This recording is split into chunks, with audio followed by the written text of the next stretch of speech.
અષ્ટાવક્ર ગીતાના સંદર્ભમાં ગઈકાલે ઋષિ અષ્ટાવક્રનો પરિચય આપણે પ્રાપ્ત કર્યો.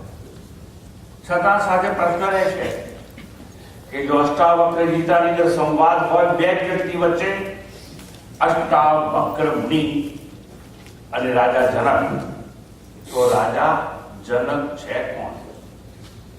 પાત્ર પરિચયના સંદર્ભમાં વિચારતા એવું સાંભળવામાં આવ્યું છે કે જનક રાજા જ્ઞાનની ભૂખવાળા હતા.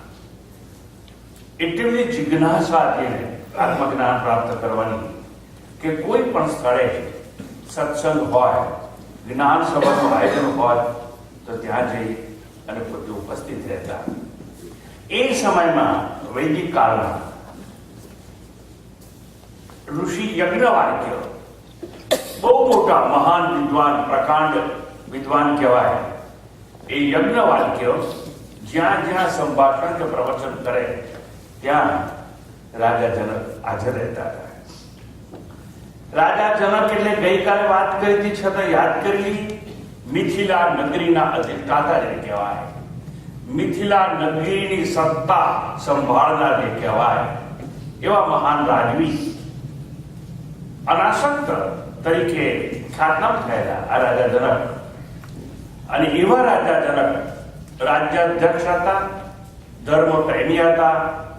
જ્ઞાન સુધા માટે એટલે જ્ઞાનની તૃપ્તિ માટે જ્યાં જ્યાં જવું પડે ત્યાં પળભરનો વિલંબ કર્યા વિના પહોંચી જતા હતા. અને પોતાના રાજ્યમાં પણ જ્ઞાન ગોષ્ઠીનું એ આયોજન કરતા હતા. આવા રાજા જનક ઋષિ યજ્ઞવાલ્ક્ય પાસે જ્ઞાન માટે જતા હતા, પ્રવચન સાંભળતા હતા, અધ્યયન કરતા હતા. પણ યજ્ઞવાલ્ક્ય એટલા મોટા ઋષિ હતા, અનેક સંન્યાસીઓ, યોગીઓ, તપસ્વીઓ ત્યાં એકત્ર થતા હતા. અને યજ્ઞવાલ્ક્ય જ્યાં જ્યાં સંભાષણ કરે, પ્રવચન કરે ત્યાં રાજા જનક પણ જઈને સાંભળતા હતા. ખૂબ શ્રદ્ધાવાળા હતા રાજા જનક, એટલી બધી શ્રદ્ધા. અને એ શ્રદ્ધાથી જે કંઈ સાંભળે યાદ રહી જાય એવી એમના બુદ્ધિ ચાતુર્ય હતી.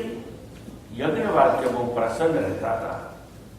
અને જ્યારે પણ વાર્તાલાપનો પ્રસંગ થાય, યજ્ઞવાલ્ક્ય જે બધું કીધું હોય તરત બધું સંભળાવે એવા રાજા જનક. અખંડ શ્રદ્ધા સદગુરુમાં, એટલે યજ્ઞવાલ્ક્ય પ્રસન્ન થયા.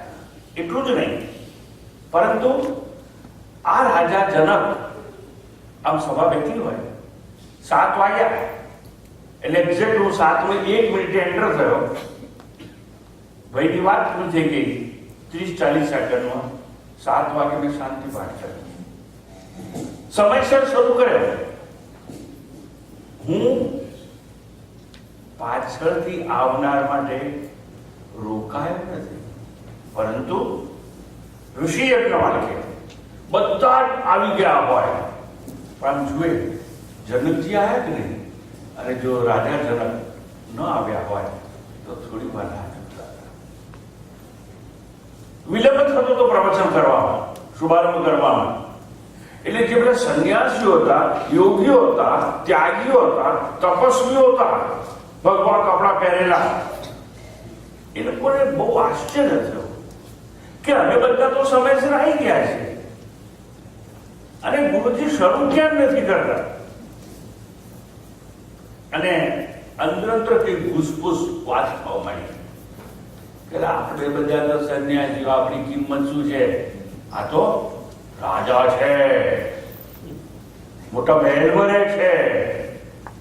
અને આ સરોવર કિનારે કે નદીના કિનારે જ્યારે જ્યારે પ્રવચનનું આયોજન થાય ત્યારે આપણે તો દૂર દૂરથી આવીએ છીએ.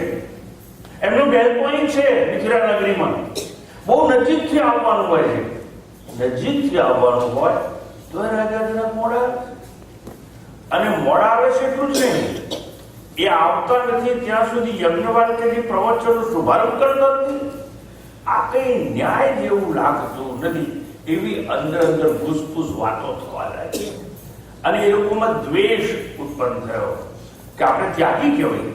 આ જનક તો સંસારી છે, આ જનક તો ગ્રહસ્થી છે, એને તો દાસ દાસીઓ નાચ ગાન એ વૈભવશાળી છે અને એવા માટે આ યજ્ઞ વાતો રોકાય છે. અને આ બધી ચળવળ વાત ચાલતી હતી.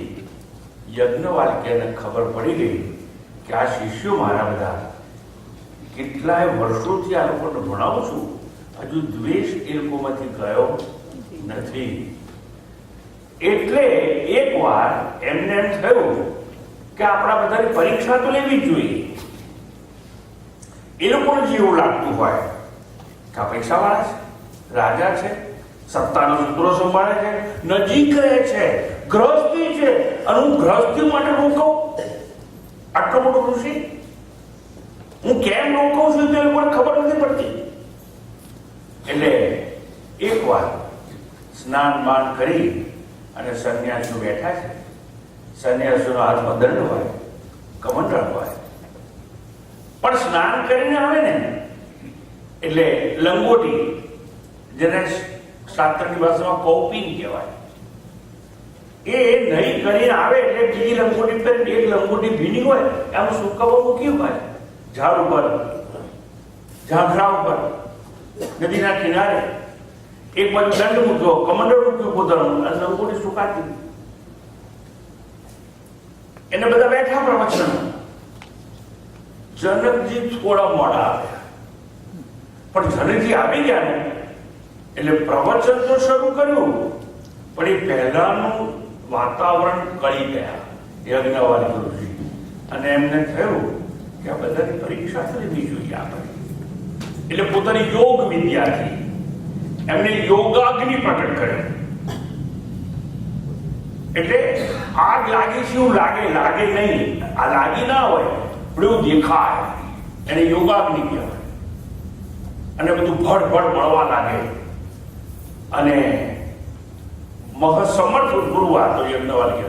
એટલે પોતાની વિદ્યા દ્વારા યોગ અગ્નિ પ્રકટ કર્યો અને ચારે બાજુ ઝાડ મળવા લાગ્યા, આગ ધુમાડા મોટા થવા મળ્યા. અને સામે એમનો પ્રસાદ એટલે મહેલ, પેલેસ હતો રાજા જનકનો, એ પણ પડકે પડવા માંડ્યો અને દોડતા બધા સિપાહીઓ સૈનિક આવવા માંડ્યા.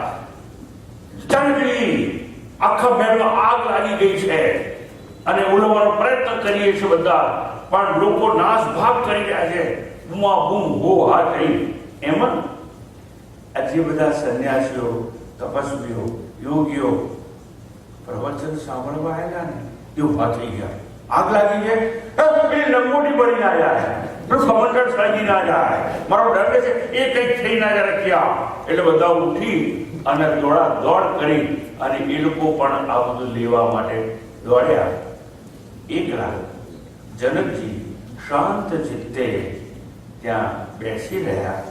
જરા પણ મનમાં ક્ષોભ નતો, કોઈ ભય નતો. એટલે યજ્ઞવાલ્ક્યજીએ એમને પૂછ્યું, જનકજી આપ કેમ બેસી રહ્યા છો? અને જનકનો ઉત્તર સાંભળવા આવ્યો છે. જનક કહે છે, અનંતમિવ મે વિત્તમ યસ્ય મે નાસ્તિ કિંચન મિથિલાયામ પ્રદિપ્તાયામ ન મે કિંચન હ્યતે. હે ગુરુ, મારું ધન છે ને એ તો અનંત છે. જે ધન મેં ભેગું કર્યું છે ને એ ધન બની શકે તેમ નથી. અને જે બની જાય ને એ મારું તો છે જ નહીં. આખી મિથિલા રગડી પડીને ભસ્મ થઈ જાય તો મારું કઈ મળે તેમ નથી. મિથિલાયામ પ્રદીપ્તાયામ નમે કિંચન રયતે, મારું કઈ સળગે તેમ. અને આ યજ્ઞવાલ્ક્ય ઋષિ ખુશ થઈ જાય. એને કહ્યું છે ને કે મારું આત્મધન અનંત છે. કયું ધન? આત્મધન. મોટા મોટું ધન કયું? આપણે આપણા આત્માને ઓળખીએ એ. અને જે આત્મા છે ને એ તો આખું શરીર જયારે અગ્નિ સંસ્કાર કરવામાં આવે શરીર પડીને રખ્યા થઈ જાય. આત્મા તો કઈ થતું નથી. અને એ હું છું, આ મારું ધન છે. એને શું થવાનું છે? જે આપણું નથી એવો નકામો એક લંગોટી, દંડ અને કમંડળ એ આપણી મિલકત છે એવું જે સમજતા હતા એ લોકો દોડ્યા હતા બધું બચાવવા માટે. આખી મિથિલા નગરી ભસ્મ થઈ જાય તો મારું કંઈ મળે એમ નથી. આ રાજા જનકની ખૂબ હારી હતી. જ્યારે પેલા બધા લઈને આવ્યા ત્યારે યજ્ઞવાલિકે કહ્યું, આ જનકજી તો અહીં બેઠા છે, શાંત છે, ઉગ્ર નથી, એને ભય નથી, એ તો કહે મારું કોઈ બળી શકે જ નહીં. આવા એ જનક અને યુવા જનક રાજા અને અષ્ટાવક્ર વચ્ચે સંવાદ જે થયો એ સંવાદનું નામ છે અષ્ટાવક્ર ગીતા. અષ્ટાવક્ર ગીતા આધ્યાત્મિક ઉત્ક્રાંતિ જેને કહેવામાં આવે છે એનું ઉચ્ચતમ શિખર છે. એટલે સ્પિરિચ્યુઅલ હાઈટ જેને આપણે કહીએ. પણ ઘણીવાર એવી હાઈટ પકડવા માટે પહેલા ફિઝિકલ હાઈટ ઉપર જવું પડતું હોય છે. એટલે ભારત વર્ષના આપણા ધર્મના મંદિરો હાઈવે પર નથી જતા. અત્યારે ભારત વર્ષમાં પણ હાઈવે પર મંદિરો બંધાતા થઈ ગયા. કેમ? જેટલા જતા હોય કાર ઉભી રાખે, દાન બાન પૈસો બધું નાખે. Those are highway temples. પણ આપણા સાચા મંદિરો ક્યાં છે? પર્વત ઉપર હોય, ગુફામાં હોય, અરણ્યમાં હોય. અરણ્ય હોય એટલે નહીં, અને રણ્ય એટલે યુદ્ધ સંગ્રામ. એટલે જ્યાં સંગ્રામ ના હોય, સંઘર્ષ ન હોય એટલે નહીં. એવું જે સ્થળ હોય એને અરણ્ય કહેવામાં આવે. લોકો સમજી બેઠા અરણ્ય એટલે જંગલ નહીં. એટલે નહીં ને રણ્ય એટલે યુદ્ધ, જ્યાં યુદ્ધની શાંતિ હોય, ટ્રાફિકનો અવાજ ના હોય, શાક માર્કેટ નજીકમાં ના હોય, કોઈ કોલાહલ ના હોય, એવા સ્થળે હોવું જોઈએ મંદિર. પણ શું થાય? પૈસા કમાવાની ધૂન જે વેપારીઓને છે એ મંદિર બાંધનારાની બી એ ચાલત છે ભાઈ. એટલે મોટા ભાગે તમે મંદિરો જોશો, નામ ના દેવાય મારાથી કે કયા સંપ્રદાય કયા ધર્મના છે. પણ હવે એક નવો સમય પેદા થયો છે, હાઈવે ટેમ્પલ્સ. ઋષિ મુનિઓ શું નક્કી કર્યું? સ્પિરિચ્યુઅલ હાઈટ પર જવું છે તો યસ, તો પહેલા ફિઝિકલ હાઈટ પર જાઓ. એટલા બધા એનાઉન્સમેન્ટ થઈ. આવતીકાલે જે બતાવવામાં આવશે ને તમને નાની 20 મિનિટની વિડીયો ક્લિપ, એ આશ્રમ નારાયણ આશ્રમ જે મારા જીવનના લગભગ 24-25 વર્ષમાં ગાળ્યા છે. લાકડાની 8x8ની રૂમમાં મોટા બરફના પર્વતો, મોટો માઉન્ટેન અપી 21,000 ફીટ. દરેક વર્ષે એવરી મેની અંદર ત્યાં સ્પિરિચ્યુઅલ કેમ્પ હોય છે. અને મોટા ભાગે આ ગોવિંદભાઈ ગોઠવે છે કેટલાય વર્ષોથી હું આવું સ્પિરિચ્યુઅલ કેમ્પ કરવા માટે ત્યાં કેલિફોર્નિયામાં આવું છું. અને અમેરિકામાં ગયા વખતે લેક તાહોમાં આવો સ્પિરિચ્યુઅલ કેમ્પ હતો. એટલે અહીં આવું ત્યારે એ બાજુ હોય કેલિફોર્નિયામાં, દર મહિની અંદર હિમાલયમાં હોય, દર વિન્ટર એટલે ડિસેમ્બર મહિનામાં નર્મદાના કિનારા પર એક સુંદર આશ્રમ છે ત્યાં હોય. હું કહેવાનો પ્રયત્ન એ કરું છું કે એ નારાયણ આશ્રમ 9,000 ફીટ ઊંચે છે. એટલે ત્યાં શાંતિનું સામ્રાજ્ય સ્થપાયું હોય. રોડ હોય, એની આજુબાજુમાં એક નાનો છોડ જ્યારે આપણે વાઈએ ને ત્યારે એને રક્ષણ માટે ગાય કે બકરી કે કોઈ જાનવર એ છોડને ખાઈ ના જાય એટલા માટે એની આજે બધું વાડ કરવામાં આવે. શું કરવામાં આવે? કાંટાની વાડ કરવામાં આવે, ફેન્સ મૂકવામાં આવે વાયર. કેમ? નાનો છોડ છે કુમળો માટે, પણ એ છોડ મોટો થાય અને પછી મોટું એક વટવૃક્ષ થઈ જાય અને ઘેઘૂર પડલો બની જાય અને છાંયડો હોય. પછી સમય બીતી ગયો. હવે પહેલા છોડને બચાવવા માટે શું કરેલું? ફેન્સ નાખવામાં આવી હતી. હવે હાથી આવીને ઉભો રહે છે અને ખણે છે. આ બળદિયા, ભેંસો, ગાયો ખણે. હવે એને કઈ ના થાય. કેમ? મેચ્યોર થઈ ગયું છે.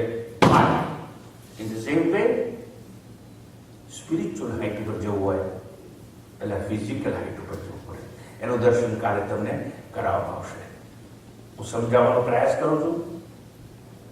વૈચારિક ઉત્ક્રાંતિનું ઉચ્ચતમ ઉન્નત શિખર છે.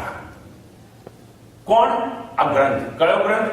અષ્ટાવક્ર ગીતા. એમ જ જ્ઞાન આપવામાં આવ્યું છે. એ જ્ઞાન ભારત વર્ષની સમગ્ર પરંપરામાં ક્યાંય આપણને જોવા મળે તેમ નથી. વૈચારિક ઉત્ક્રાંતિનો અજાય અણનમ કિલ્લો છે. કયો ગ્રંથ? અષ્ટાવક્ર ગીતા. નગ્ન તત્વજ્ઞાનનો અગન અખાડો છે. નગ્ન તત્વજ્ઞાન કંઈ પણ સંતાડવામાં આવ્યું નથી. અને અષ્ટાવક્ર ગીતાની અંદર શ્રોતા કેન્દ્રમાં નથી, સત્ય કેન્દ્રમાં છે. એટલે કોઈને આવવું હોય તો આવે, ના આવવું હોય તો ના આવે, મોડો આવે વહેલો આવે, શ્રોતા કેન્દ્રમાં નથી. નહીતર તો મોટા મોટા દાનવીર હોય, સત્તાધારી હોય, ટ્રસ્ટીઓ હોય, એ લોકો આ ફાવે ત્યારે આવે, વચમાંથી ઉઠીને જાય, એને કોઈ રોકે નહીં. એવા પ્રવચનો થતા હોય, એવા પ્રવચનોના સંદર્ભે એવું કહેવાય કે શ્રોતા કેન્દ્રમાં છે. અષ્ટાવક્ર ગીતાના સંદર્ભમાં શ્રોતા નહીં, સત્ય કેન્દ્રમાં છે. અને સત્યને સમજવા માટેની વાત થતી હોય. અને કોઈ પણ વસ્તુ સંતાડવામાં આવે, નગ્ન ચોખ્ખે ચોખ્ખું બધું કહી દેવામાં આવતું, કોઈ પણ શરમ સહેજ રાખ્યા વિના. એટલે નગ્ન તત્વજ્ઞાનનો અગન અખાડો છે. બે તત્વજ્ઞાનો વચ્ચેનો આ સંવાદ નહીં, આ દૈવી સંવાદ છે. દૈવી સંવાદ એટલે શું? આ જેટલા તમે બેઠા છો ને, હું તો ભાઈ તમને ઓળખતો નથી, તો હું તમને ઓળખતો નથી તો અહીં આવ્યો શું કામ? Swamiji, it is an accident કે અમે અહીં રહેતા હતા, તમારા આવવાનું થયું અને અમે હાજર છે, તમે આ હોલમાં આવી ગયા, કોકે બધું ગોઠવ્યું, ચલો ફાઈન. પણ હું એ પૂછું તમને, તમે કોઈએ કહ્યું એટલે આવ્યા? તમારા મિત્ર આવતા હતા એટલે તમે આવ્યા છો? હું તમને ઓળખતો નથી, તમે મને ઓળખતા નથી, તો ભેગા કેમ થયા આ સ્થળે આ સમયે? My dear sir, this is not your personal private decision. આ તમારી મૌલિક પસંદગીનો વિષય નથી. તમે નક્કી કરવું જો એવું નથી.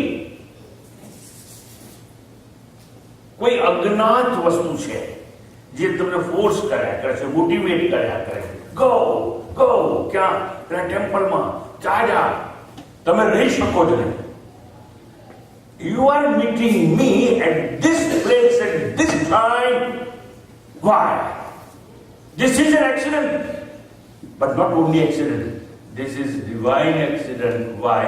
It is organized and arranged by Lord Almighty. તમે માનતો તમે નિર્ણય કરીને આવ્યા છો, તમારી ભૂલ છે. અનેક જન્મોના તમારા પુણ્ય કર્મોનો ઉદય થયેલો છે. તમને સમજાય કે ના સમજાય? અને એવા કોઈ અનસીન ફોર્સ જેને કહેવાય, અદ્રશ્ય જે પ્રેરક તત્વો છે, એને તમને અહીં મોકલ્યા છે. મેં સાંભળ્યું કોઈ લોકો કેલિફોર્નિયા છે, કોઈ ન્યૂ જર્સી છે, કોઈ લોકો મિલવોકી જાય. અરે અહીંના લોકો તો આવે, પણ આ કેમ ભરાણા થઈ ગઈ? એ લોકો રહી શકે નહીં કરવાનું. કેમ? ગત જન્મના સંસ્કાર, પુણ્ય કર્મનો ઉદય થયેલો છે. અને એવું પરમાત્માના અનુગ્રહ કે કૃપા વગર થાય નહીં. અને પણ આટલા મોટા ગહન તત્વજ્ઞાનનો વિષય છે, એના વિશે સાંભળવાનું જ્યારે થાય ત્યારે સમજવાનું. It is accident, but it is not only accident, it is divine accident.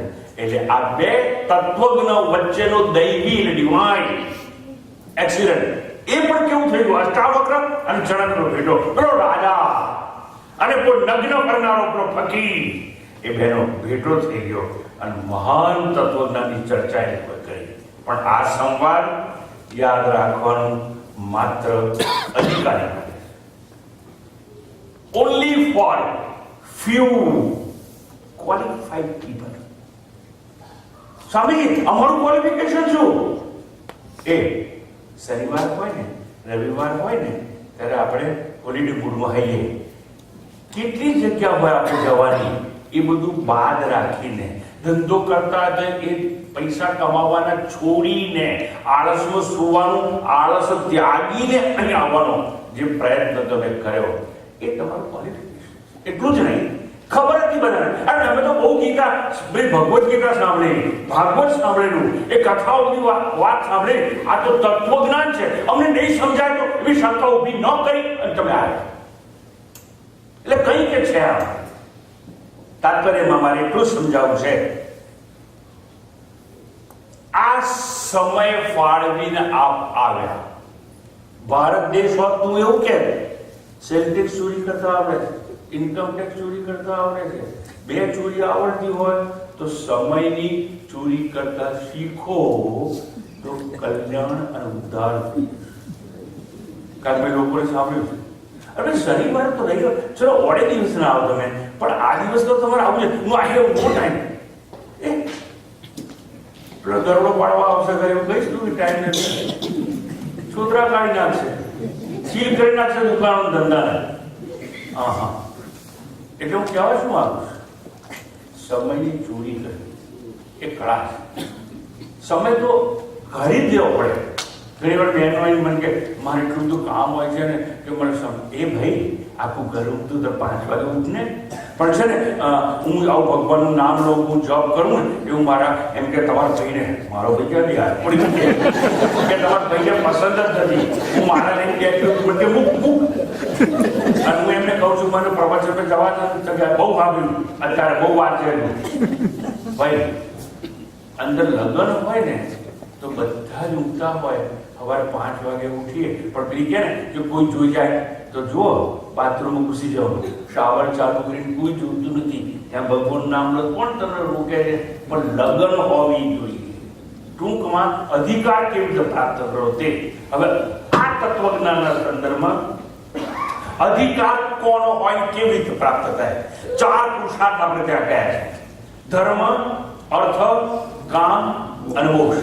ધર્મ એ તો તમને ખબર છે, અર્થ એટલે ધન, પૈસા. અર્થ એટલે પૈસા, એટલે 4 વસ્તુ પ્રાપ્ત કરવાની: ધર્મ, પછી અર્થ, અને અર્થ એટલે પૈસા કે ધન મળે તો એ ધન દ્વારા ભોગ ભોગવવાના, એટલે કામ. એટલે ધર્મ, અર્થ અને કામ, અને છેલ્લો આવે મોક્ષ. પછી મોક્ષ માટે પ્રયત્ન કરવાનો. વાંધો નહીં. અહીંયા અધિકારી એટલે કોણ? અધિકારી એટલે એ કે ધર્મ જોઈએ છે, ના ના મેં તો 4 ધામની યાત્રા કરી નાખી, અરે મેં તો બહુ નદીઓમાં સ્નાન કરી, અરે ભાઈ મેં દાને બહુ જગાડી, અરે ઠેર ઠેર તપતી મુકાઈ ગઈ મારી. હા હા, એટલે ધર્મ વધારે કરવો જ ના. અચ્છા, ધન 3 પેઢીઓ ખાય એટલું ભેગું કરી વપરાતું જ નથી, દિવસો વધતું જ જાય ને, એટલે ધન નથી જોયું. સાંભળજો, ધર્મ એટલો બહુ કર્યો, બહુ ફરી આવ્યો, યાત્રા બાત્રા કરી આવ્યો, મંદિરોના દર્શન કરી આવ્યો, નદીઓમાં નહીં આવ્યો, એટલે ધર્મ નહીં, અર્થ નહીં, ભોગ. હવે તો ગોળાઈ ગયા. હવે હું ભોગો બહુ ભોગવ્યું ભાઈ, વલટૂટ કરી જાય ઠંડા. હા હા, બહુ સરસ, 3 વાર વલટૂટ કરી જાય. એટલે કઈ ભોગવવું તો છે જ નહીં.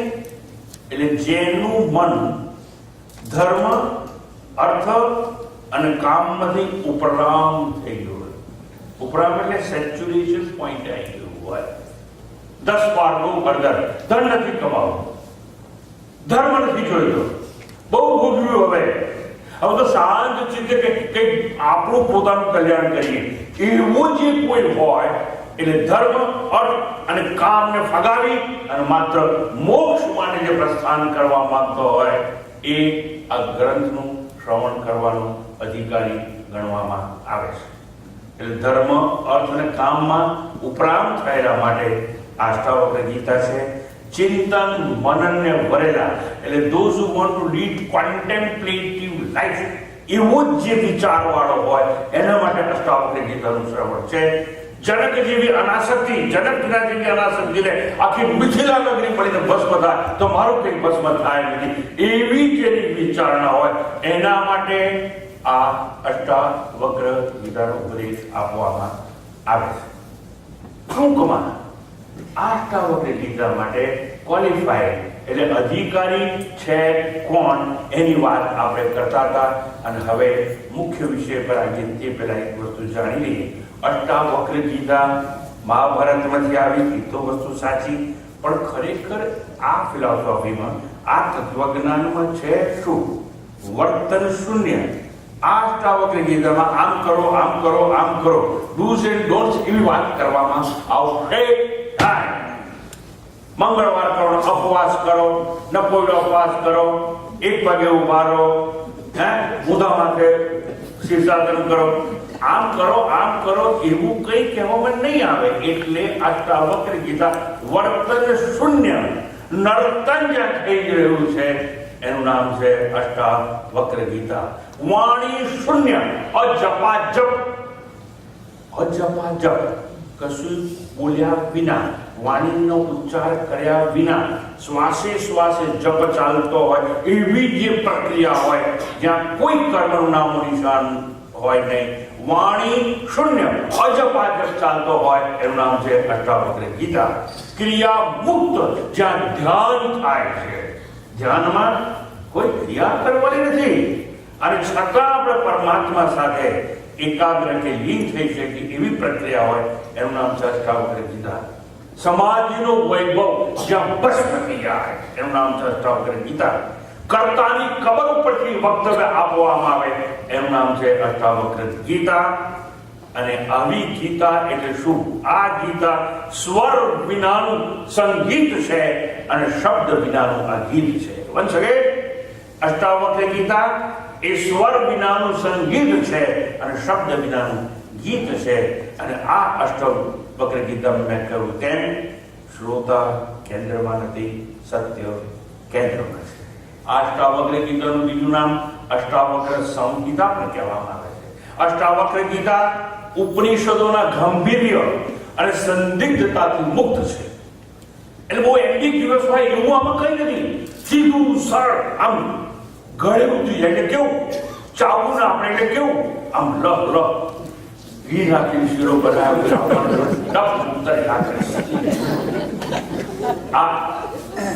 એવી વાત છે અષ્ટાવક્ર ગીતાની. એમાં સંદિગ્ધતા નથી, શાસ્ત્રોના વાદ વિવાદ એમાં નથી, ખંડન કે મંડન નથી. એક પેલી થિયરી છે ને એસ્ટાબ્લિશ કરે, બીજો છે એને ડિસ્કાર્ડ કરે, એવું બધું નહીં. એટલે બહુ સરળતાથી વાત આપવામાં આવી છે. આ ગ્રંથોના વાત ચાતુર્યથી અને આક્ષેપ અને પ્રતિક્ષેપથી અછૂતી છે.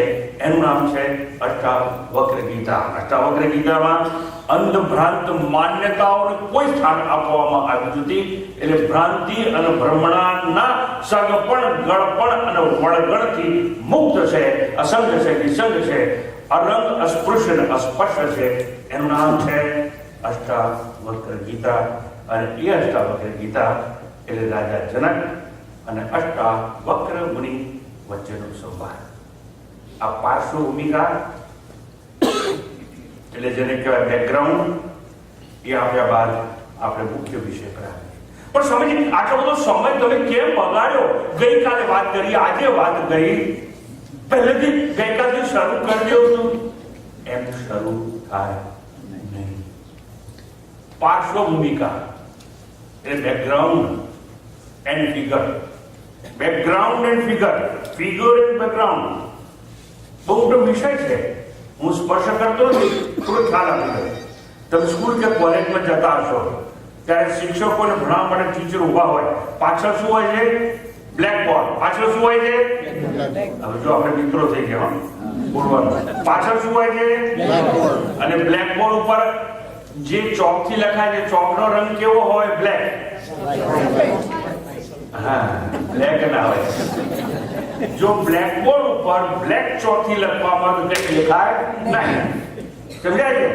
એટલે બ્લેક બોર્ડ ને કહેવાય બેકગ્રાઉન્ડ અને વ્હાઈટ ચોકથી જે અક્ષર નીકળે ને એ અક્ષરને કહેવાય ફિગર. Figure and background. આ બંનેનો કલર કેવો હોવો જોઈએ?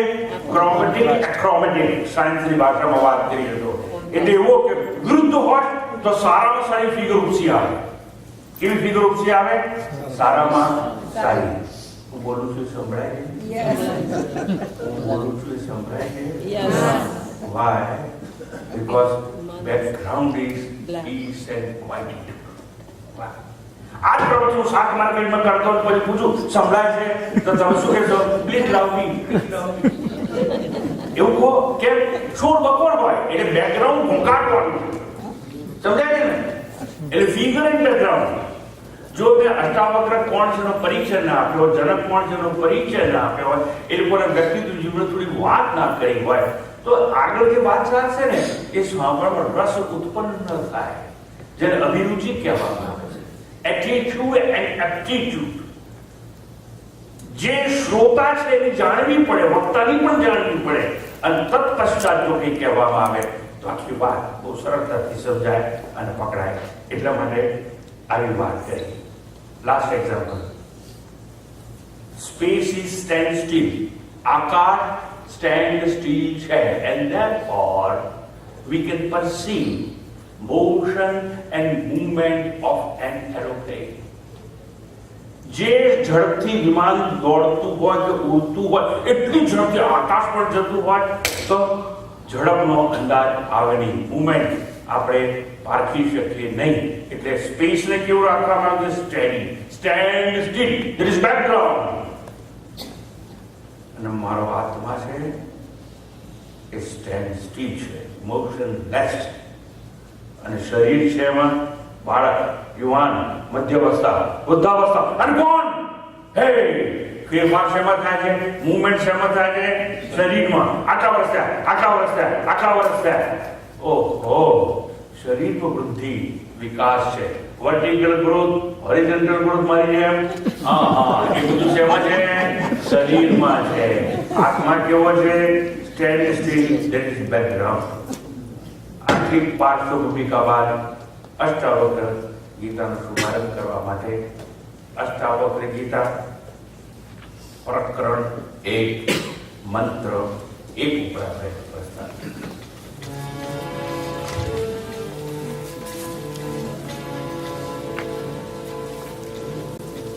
જનક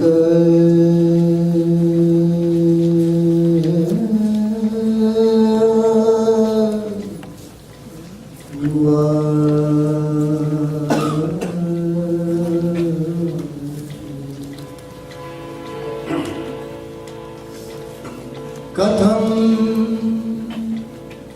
જ્ઞાનમ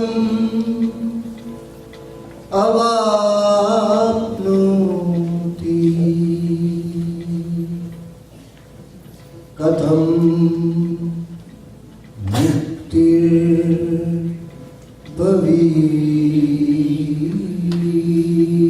મુક્તિર્ભવિષ્યતિ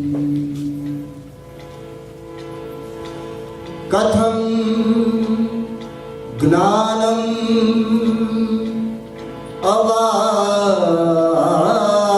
અવાપ્નોતિ કથમ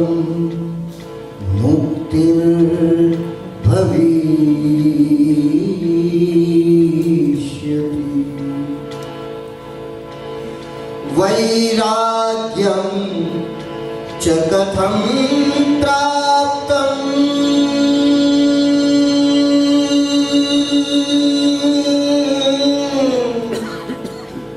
વૈરાગ્યમ ચ કથમ પ્રાપ્તમ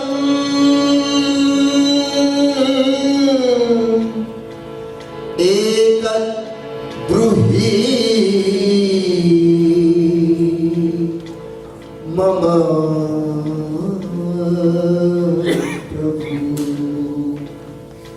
એતદ બ્રૂહિ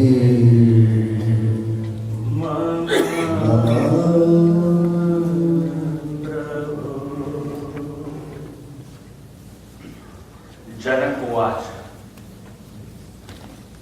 આમ સામાન્ય પરિભાષામાં જોઈએ તો જનકજી બોલ્યા એટલે બોલ્યા કે જનકજી અત્યાર સુધી તું શાંત હતા, બોબડા હતા, નતા બોલતા? ના, એ તો બોલતા હતા સતત, પણ કામનો ઘોંઘાટ હતો. આ જોઈએ, આ જોઈએ, આ જોઈએ. એ કામના ઘોંઘાટમાં પેલા અંતરામનો અવાજ સંભળાતો નતો. અંતરાત્મા તો દિવસ સુધી પડે બોલ્યા જ કરે. સત છું, ચિત્ત છું, આનંદ છું. I am existence, bliss and consciousness. એ અંતરાત્મા તો બોલ્યા જ કરે છે, પણ આપણને સંભળાતો નથી અવાજ. કેમ? આપણે ઘોંઘાટ ઉભો કર્યો છે. કાર જોઈએ, ઘર જોઈએ, ભોગ જોઈએ, અર્થ જોઈએ, ધર્મ જોઈએ, એ ઘોંઘાટ. અને એ ઘોંઘાટમાં અંતરાત્માનો અવાજ સંભળાતો નથી. એ જનક બોલ્યા એટલે શું? બહુ મોટી વાત જનકે કરી. એક પ્રશ્ન કરી. પ્રશ્ન પૂછે જનક અને કહે છે, કથમ જ્ઞાનમ અવાપ્નોતિ.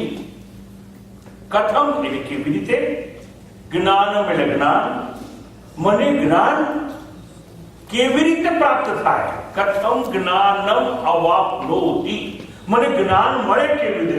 શું કરવાથી જ્ઞાન મળે? કંઈ કરવું છે. શેના માટે? જ્ઞાન પ્રાપ્તિ માટે. પછી કહે છે કથમ એટલે કેવી રીતે, કથમ વૈરાગ્યમ પ્રાપ્તમ, મને વૈરાગ્ય પ્રાપ્ત કેવી રીતે થાય? મને જ્ઞાન કેવી રીતે મળે? મને વૈરાગ્ય કેવી રીતે પ્રાપ્ત થાય?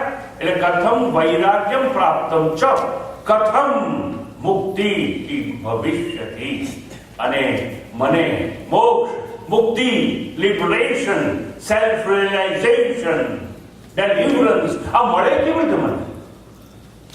એક જ પ્રશ્નમાં એને ત્રણ પ્રશ્નો પૂછી કાઢ્યા છે, પણ નમ્રતાથી આવું બધું પૂછીને કહે છે, એ તદ બ્રૂહી મમ પ્રભો, હે ગુરુદેવ કૃપા કરી અને આવું મને સમજાવો. શું? કથમ જ્ઞાનમ, જ્ઞાન કેવી રીતે મળે? વૈરાગ્ય કેવી રીતે પ્રાપ્ત થાય? અને મુક્તિ, મોક્ષ કેવી રીતે હું મેળવી શકું? એ બધું તમે મને ભગવાન સમજાવો. એ તદ બ્રૂહી મમ પ્રભો. આ જનક રાજા માત્ર પ્રશ્ન પૂછતા નથી, આધ્યાત્મિક જગતની સમસ્યાનો ઉકેલ માંગે છે. જે સ્પિરિચ્યુઆલિટી અને એનું બહુ મોટું ફિલ્ડ જેને કહેવામાં આવે છે, આધ્યાત્મિક જગતનું ક્ષેત્ર, એની મુખ્ય સમસ્યા કઈ છે? અને એ સમસ્યાનો ઉકેલ માંગે છે. ત્રણ સમસ્યા છે આપણા જીવનની અંદર. અજ્ઞાની કહીએ તેમ લાગે કે જ્ઞાન કેવી રીતે મળે? બહુ લોભી કહીએ, બધું એકઠું કરવાનું મન થતું હોય, પરિગ્રહ કરવાનું મન થતું હોય, અને આપણે કર્યો જ છે. ધારો કે આપણે એક ઘર હોય, આપણને સંતોષ નથી થતો, હમણાં બધા જોડે વાતો કરતો હતો તો બધા પેલા કે ને કેવા બળ ઠંડા દેશમાં જે ફ્લોરિડામાં આવી જાય છે.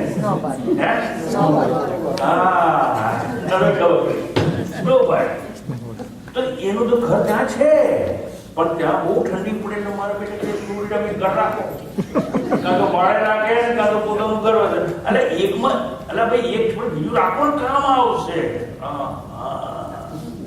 ભાઈ એક જોડે તો અરે ભાઈ પાછું એક રૂમ છે. તો પાછું આપણે તો ઇન્ડિયામાં તો કબાટ હોય, આપણા જે ખાના બધા કપડા મૂક્યા, અહીં જો મોટો રૂમ હોય એમ ઘર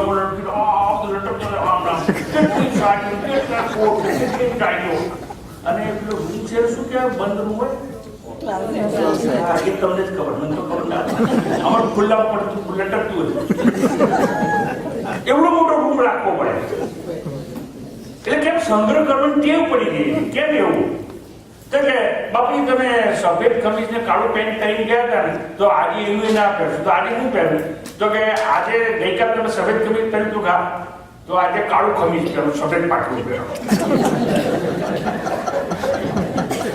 કેમ એવું? તો એવું અદલાબદલી કરતા જવાનું, અને અદલાબદલી કરવી હોય અને પછી ફેશન બદલાઈ જાય એટલે પછી નાખી દેવાનું.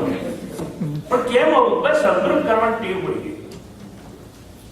તો જો સંગ્રહ કરવાની ટેવ જ પડી ગયું હોય તો વૈરાગ્ય પ્રાપ્ત કેવી રીતે થાય અને જીવનમાં ત્યાગની ભાવના આવે કેવી રીતે? એટલે આપણો મુખ્ય પ્રશ્ન જ આખો જીવનનો. હું તમે please go for self introspection. તમારા ઘરમાં જાઓ સાહેબ, કેટલી બધા ગેજેટ એવા પડ્યા છે તમે એક વાર વાપર્યા નહીં હોય. જાત જાતના મશીનો આ બને છે, પણ મમ્મી આપણે 2 વર્ષથી પેલું લાયા છે વોફેલ બનાવવા, આપણે બનાવી ચૂપ એ તો ઘરમાં રાખી પડે. પછી એવું હોય કે અમુક ગાલીચો હોય ને એ વપરાયો ના હોય તો પેલો છોકરો પૂછે કે પપ્પા 6 મહિના થઈ ગયા. એ ચૂપ, દિવાળી આવશે ને ત્યારે પેલો ગાલીચો ખબર છે 2 લાખ રૂપિયાનો છે ઇજિપ્ત થી લાયા છે આપણે, એટલે દિવાળી તારે કાઢીશું અને આમ પાછીશું અને બધા લોકો મહેમાન આવે ને તારે, એટલે ગાલીચો 2 લાખ રૂપિયાનો. અને દિવાળીના 1 જ મહિનામાં નીકળે, પણ 9 મહિના કે 11 મહિના ઊંધી ક્યાં રહે તો ઉપર ક્યાં સેલ્ફ હોય, એટલે જાજરું હોય, બાથરૂમ હોય, ઉપર ખાના જેવું હોય. એ 2 લાખ રૂપિયાનો ગાલીચો 50,000 રૂપિયાની બાથરૂમ પર પડ્યો હોય 11 મહિના, અને 1 જ મહિના બહાર આવે. અને એ પાછો દિવાળી જાય એટલે બધું રોડ કરીને ઉપર જતો રહે. એટલે કોના માટે છે આવું? રાખવાનું બસ, કોના માટે પૂછવાનું. આપણી એક જીવનની એક આખી પ્રથા આવી ગઈ, કરો ભેગું, કરો ભેગું, કરો ભેગું. કરીશું શું? ગમે કરીએ કે ના કરીએ, રાખવાનું કરું. એટલે વૈરાગ્ય તો આવે છે. બિચારા જનકજી આપણા માટે પ્રશ્ન પૂછે છે કે વૈરાગ્ય આવે કેવી રીતે? પહેલા તો મને આત્મજ્ઞાન કેમ થાય, પછી કે વૈરાગ્ય કેવી રીતે મળે, અને વૈરાગ્ય મળશે ને તો જ મુક્તિ કે મોક્ષ મળી શકે. વૈરાગ્ય કે ત્યાગ અને મોક્ષ કે મુક્તિ તો મળી શકે એમ નથી. એટલે ત્રણ સમસ્યા એક જ પ્રશ્ન દ્વારા પૂછે છે. એટલે જનકજી અષ્ટાવક્રને ભગવદ્ ગીતાનું રહસ્ય પૂછી રહ્યા છે, ઉપનિષદોનો નિષ્કર્ષ માંગી રહ્યા છે, શાસ્ત્રોનું તાત્પર્ય જાણવા માંગે છે, વેદોનું મૂળ અને આખી વૈદિક સંસ્કૃતિનો સૂર જાણવા મથી રહ્યા છે. પણ એક જ પ્રશ્ન દ્વારા આ જનકે પૂછ્યું, જ્ઞાન, વૈરાગ્ય અને મુક્તિ મળે કેવી રીતે? એક જ પ્રશ્નમાં જ્ઞાનના સાધનો માંગ્યા, વૈરાગ્યનો ઉપાય જાણવાની ઈચ્છા અભિવ્યક્ત કરી, મુક્તિની યુક્તિ માંગી લીધી. એટલે પ્રશ્ન પૂછવાની કળા છે, એનું આખું દર્શન છે. ઘણી વાર આપણને સંતનો ભેડો થઈ જાય, સંતોથી પણ થઈ જાય, પણ થઈ જાય ને તો શું પૂછવું એ ખબર નથી પડતી. પ્રશ્ન પૂછવાની કળા છે, સૂઝ છે. પ્રશ્ન પૂછવાની કળા અને સૂઝબૂઝનું દર્શન છે. સંત સમાગમ બહુ મુશ્કેલીથી થતો હોય છે, પણ થાય તો આપણે મૌન થઈ જાય છે. શું પૂછવું એ ખબર નથી. અને મોટા સંત આવ્યા આ લઈ બધું કોઈ જોઈએ તારું ભવિષ્ય જોવા જેવું જ નથી. તો કે ભાઈ હું તને કહું છું, તું શાંત આ તારું તું સુખી છે, આ જીવનમાં કશું જાણવા જેવું નથી. જો આ જીવનમાં જાણવા જેવું ના હોય તો ગયા જન્મે હું કોણ હતો? પેલા ખબર કે ખરેખર નાગ હતો. પણ જો સાચું કહીએ કે તું નાગ હતો, ભાઈ અમરી કેટલા એક હાથથી આપણે ભેગા હોવા નહીં. આ ક્યારે કઈ કાઢ જો એક વસ્તુ યાદ રાખવાની એવી છે, તમને કહી દઉં.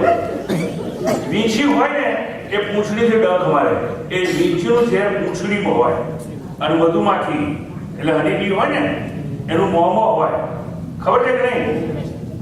હા, એ વીંછીનું પૂંછડીમાં હોય, આ મધમાખી જે મોંમાં હોય. અને કેટલાક લોકો છે ને એ કઈ દાંતની અંદર સાપનું ઝેર હોય. આ બધા લોકો એક અંગમાં ઝેર હોય, પણ માણસનું ઝેર ક્યાં હોય? અંગમાં ઝેર. એ તો માણસ જેને કહ્યું હોય ને એને ખબર પડે. એટલે તમે સમજી પાવા દઈ ગયા. એટલે માણસ કહીએ ને તો ઝેર ઉતરે નહીં બહુ. પેલા તો બધા એન્ટીડોટ હોય, હોસ્પિટલો જાવ તો એન્ટીવાયરલનું ઇન્જેક્શન આપે, કઈ પત્તો કહી જાય. માણસ કહે બહુ મુશ્કેલી હોય.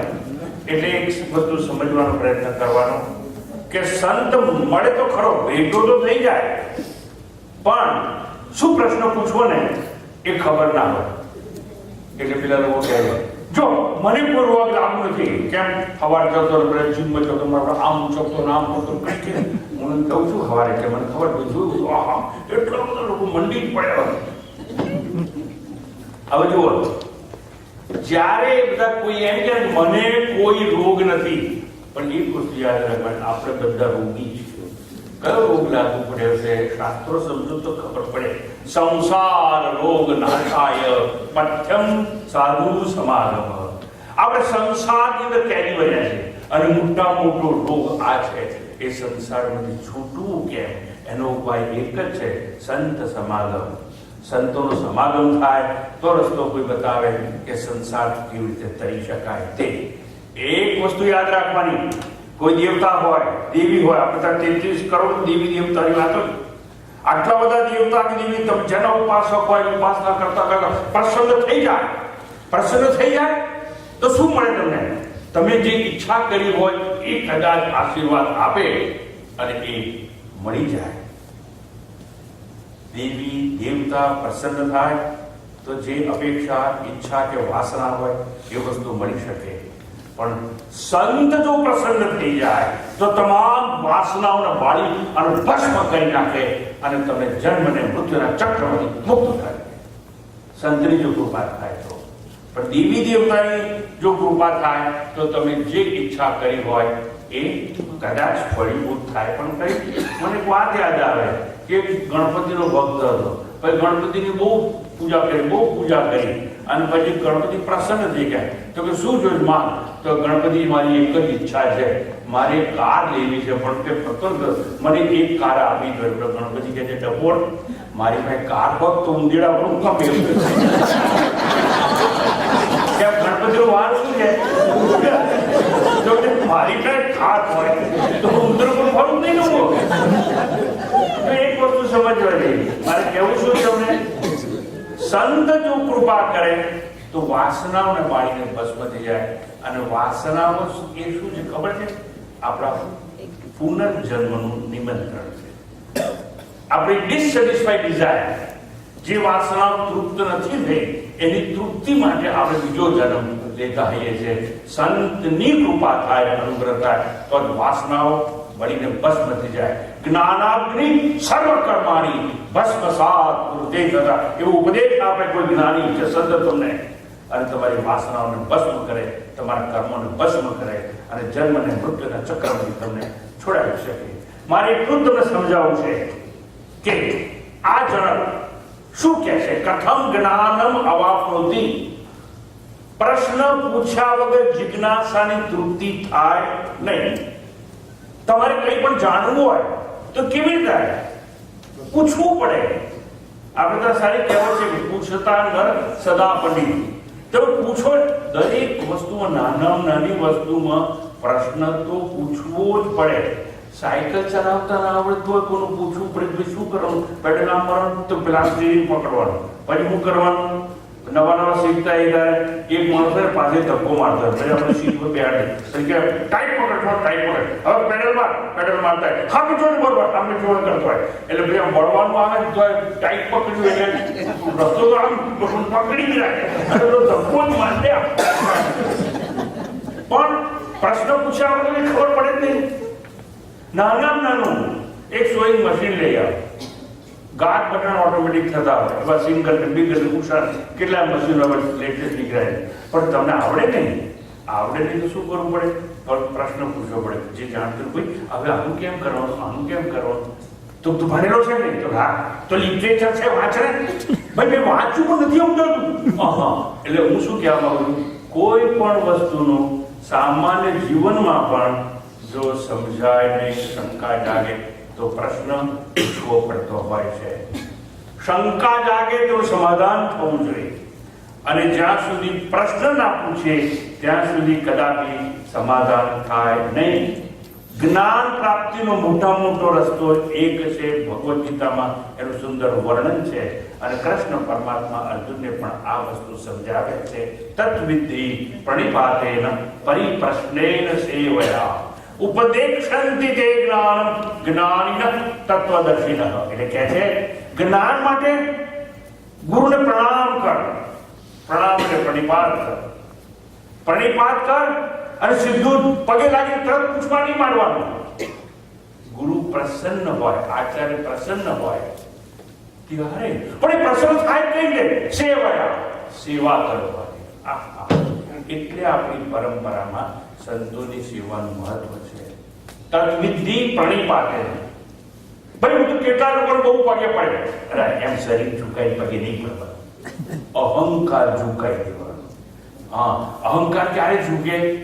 પ્રશ્ન પૂછતી વખતે હું કંઈ જાણતો નથી, અજ્ઞાની છું, હું મૂળ છું, કૃપા કરી અને મને ઉપદેશ આપો. આ પ્રશ્ન પૂછનાર શું આવ્યું આપણી જોડે વાત કરે, આ ઉપનિષદ તો મેં વાંચી નાખ્યું છે, આ તો બધું મને મોડે જ છે, તને આટલું બધું ખબર છે, મારી શું કામ આવે છે?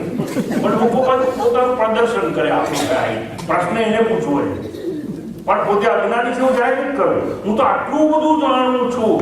તો તું જાણતો તારી મેળે સમજને ભાઈ, બે જ વસ્તુ છે જીવનમાં, કાં તો પોતાની મેળે જાણો, પણ જાણવાનું સામર્થ્ય ના હોય તો બીજાની વાત માનો, અને માનવાની કઈ રીતે? શંકા વગર, શ્રદ્ધાપૂર્વક જ્ઞાનીની વાત માનો.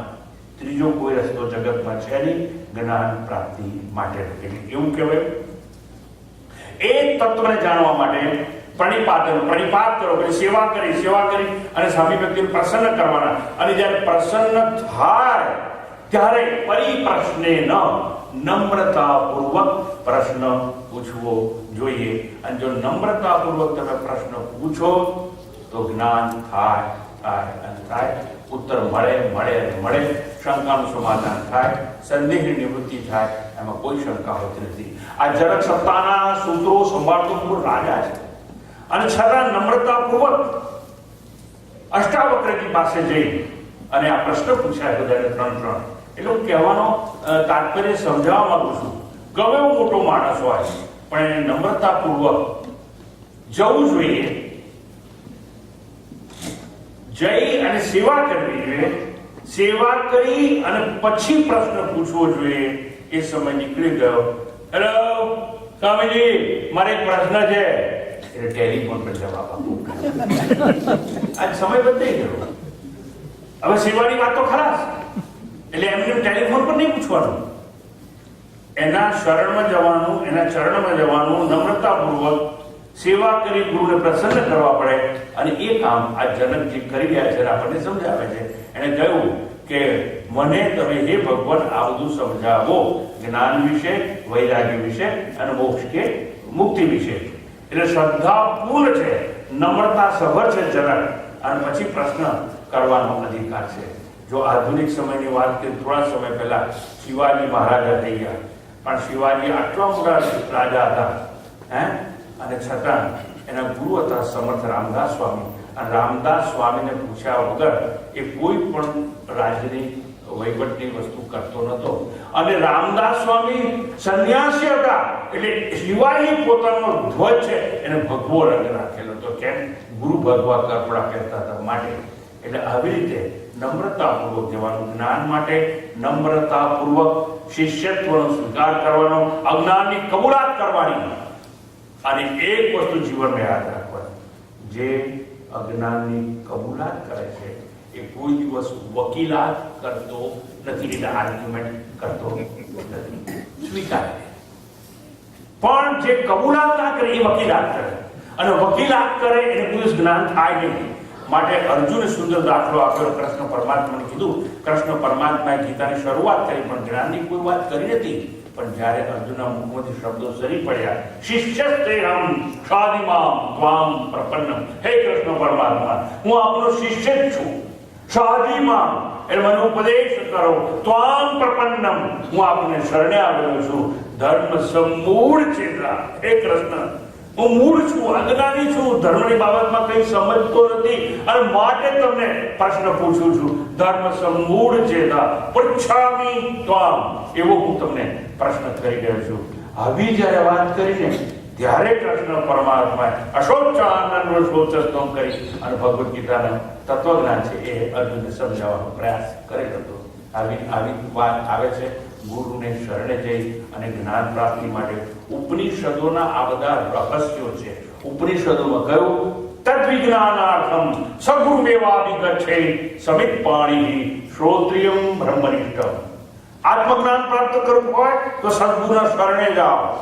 તદ્વિજ્ઞાનાર્થમ સગુરુમેવાભિગચ્છે, ગુરુની સમક્ષ જાઓ. સમિત પાણી, હાથમાં સમિધા લે, સૂકા લાકડા લઈ જવાનું. કેમ? એ જમાનામાં ઋષિ પત્ની હતા, એ યજ્ઞ કરે એમાં લાકડાની જરૂર પડે, રાંધવું હોય તો લાકડાની જરૂર પડે, પણ ભીના લાકડા, ભેજવાળા નહીં, સૂકા તડકામાં તપાવેલા લાકડા લઈને જવાનું, જેથી કરીને કામ આવે. એ પ્રથા નષ્ટ થઈ ગઈ. પણ આજે ચાલુ શું છે? કોઈ સંત પાસે જઈએ છે તો આપણે આજે કંઈ ફળ લઈ જઈએ છીએ, કંઈ ને ફૂલ લઈ જઈએ, કંઈ કંઈ લઈ જઈએ, ખાલી હાથે જતા નથી. એટલે કહે છે ગાડી કે નમ્રતાપૂર્વક અને પ્રશ્ન પૂછવો એ તો આખી પરંપરા છે. કેનોપનિષદમાં પ્રશ્ન પૂછવાની પરંપરાનું સુંદર દર્શન છે. ત્યાં કેનોપનિષદ શરૂ થાય ત્યારે કહે છે કેરેષિતમ પતતિ પ્રેષિતમ મનઃ કેન પ્રાણ પ્રથમ પ્રેતિયુક્ત. એટલે કેરેષિતમ પતતિ પ્રેષિતમ મનઃ, આ મન કોની પ્રેરણાથી એના વિશ્વમાં પ્રવાસ કરે. આ મારું મન ઘડીમાં અહીં જાય ત્યાં જાય, પણ મનને ધકેલે છે કોણ? What is motivating power? કે જે માઇન્ડને કહે તું અહીં જા અહીં જા અહીં જા. આવા પ્રશ્નો ત્યાં છે. અને કેન પ્રાણ પ્રથમ પ્રેતિયુક્ત, આ પ્રાણ છે ને એ અંદર જાય છે ને બહાર નીકળે છે, પણ એ પ્રાણ અંદર જાય ને બહાર નીકળે એવું કરે છે કોણ? આવા અનેક પ્રશ્નો અનેક ઉપનિષદોમાં આપણે જોવા મળતા આવે છે. મેં ગઈકાલે વાત કરી, આજે કહ્યું કઠોપનિષદ છે. એમાં નચિકેતા નામનો બાળક યમરાજા ગુરુ છે એને પ્રશ્નો કરે છે, અને ત્યાં પણ એવી વાત આવે છે મરણ પછી કેટલાક કહે છે આત્મા રહે છે, કેટલાક કહે છે આત્મા રહેતો નથી. તો આ આત્માનું થાય છે શું? હે યમરાજ, મને આપની વાતો તમે સમજાવો. એવી રીતે જનકજી પણ અષ્ટાવક્ર ગીતામાં જ્ઞાન, વૈરાગ્ય અને મુક્તિ વિશે પ્રશ્નો પૂછે છે. આ ત્રણ પ્રશ્નો કેવા છે? જનકજીના પ્રશ્નો પાયાના પ્રશ્નો છે. જનકજીના પ્રશ્નો મૂળભૂત પ્રશ્નો છે. જનકજીના પ્રશ્નો વણખેડાયેલા પ્રશ્નો છે. અને સામાન્ય સમાજના તમારા મારા બધાના જે પ્રશ્નો છે જનકના મુખમાં મૂકવામાં આવે છે, અને જનકજી અષ્ટાવક્રને પૂછે છે. In short, this is basic fundamental uncultivated problem of life. અને એવા પ્રશ્નો અહીંયા જનક રાજા રજૂ કરે છે. આ પ્રશ્નોમાં કર્મનો નશો દેખાય છે, દેહાશક્તિ દેખાય છે, દેહાભિમાન દેખાય છે, કર્મના ફળ સ્વરૂપે મુક્તિની ખેવના દ્રશ્ય થતી હોય છે. કારણ કે અહીં ક્રિયાના સંદર્ભમાં પ્રશ્નો પૂછવામાં આવે છે. શું પ્રશ્ન પૂછો? જ્ઞાન શું કરવાથી મળે? સ્નાન કરવાથી મળે? દાન કરવાથી મળે? જપ કરવાથી મળે? તપશ્ચર્યા કરવાથી મળે? ઉપવાસ કરવાથી મળે? શું કરવાથી જ્ઞાન મળે? જો જનકનો પ્રશ્ન સમજો, એને કંઈ કરવું છે. We are all workaholics. આપણે કર્મ વિના શાંત બેસી શકીએ તેમ છીએ જ નહીં. અને એ જવાની યાદ અહીં જનક આપણે કરાવે છે કે એ વખતનો પ્રશ્નો તો આવા જ હતા કે શું કરવાથી જ્ઞાન મળે, શું કરવાથી મુક્તિ મળે, કથમ મુક્તિર ભવિષ્યતિ અને કથમ જ્ઞાનમ અવાપ્નોતિ. કેવી ઉપાસના કરવાથી વૈરાગ્ય પ્રાપ્ત, મને વૈરાગ્ય શું કરું તો વૈરાગ્ય મળે. જો કોઈ પણ, now please be attentive, please lend me your ears. હવે મુખ્ય વસ્તુ પર આપણે આવી છે. શું કરવાથી જ્ઞાન, વૈરાગ્ય, મુક્તિ કે મોક્ષ મળે એવો પ્રશ્ન છે. શું કરવાથી?